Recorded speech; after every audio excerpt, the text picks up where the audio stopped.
Bonjour, je m'appelle Élodie Druez.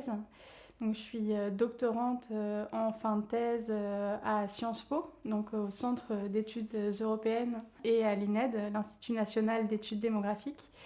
Et donc, je fais une thèse sur l'expérience du racisme et des discriminations. Donc, moi, je dis racisation chez les diplômés d'origine subsaharienne à Paris et à Londres.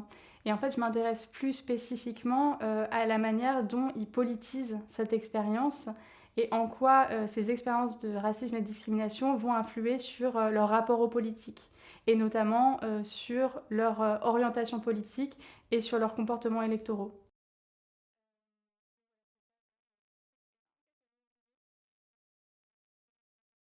La question, c'est plus de comprendre comment, dans leur quotidien, les gens sont renvoyés à leur couleur de peau, à la race. Donc ça ne va pas être seulement des discriminations dans le sens des injustices subies dans l'emploi ou par des institutions, ça va être même des petites expériences quotidiennes d'altérisation. Donc le fait d'être renvoyé à ses origines, le fait de vivre des insultes racistes. Ça peut même être des choses très subtiles comme un sentiment de mise à distance ou de défiance de la part des gens.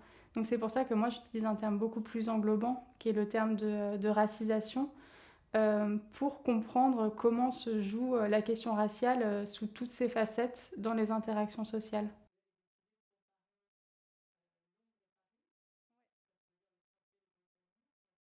Les discours institutionnels, les politiques publiques et même, en fait, on parle plus largement de modèles d'intégration, euh, ont une influence sur la manière dont la question raciale est posée dans l'espace public.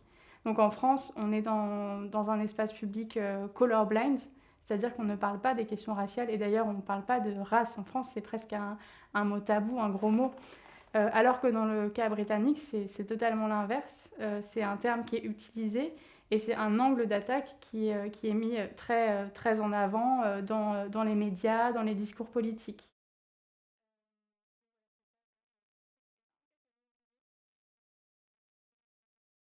Je travaille sur des secondes générations, donc sur des gens qui sont français ou qui sont britanniques. Donc quand je parle des Français, je dis bien donc mes enquêtés d'origine subsaharienne qui sont français minimisent le racisme parce qu'en fait quand ça leur arrive, quand ils sont confrontés à des expériences de racisme et de discrimination, leur manière de rapporter ces faits est toujours accompagnée d'une tendance à singulariser le fait ou à considérer que la personne qui a ce type de comportement n'est pas responsable ou à dire ah mais de toute façon ça me passe au-dessus, c'est pas grave. Et en fait dans ce mécanisme de minimisation, il y a une forme de dépolitisation parce que en considérant le problème comme pas grave, en fait on enlève son potentiel de dénonciation au niveau politique. Du côté des Britanniques, il y a une politisation qui est très forte parce qu'en fait dans les discours publics, il y a des outils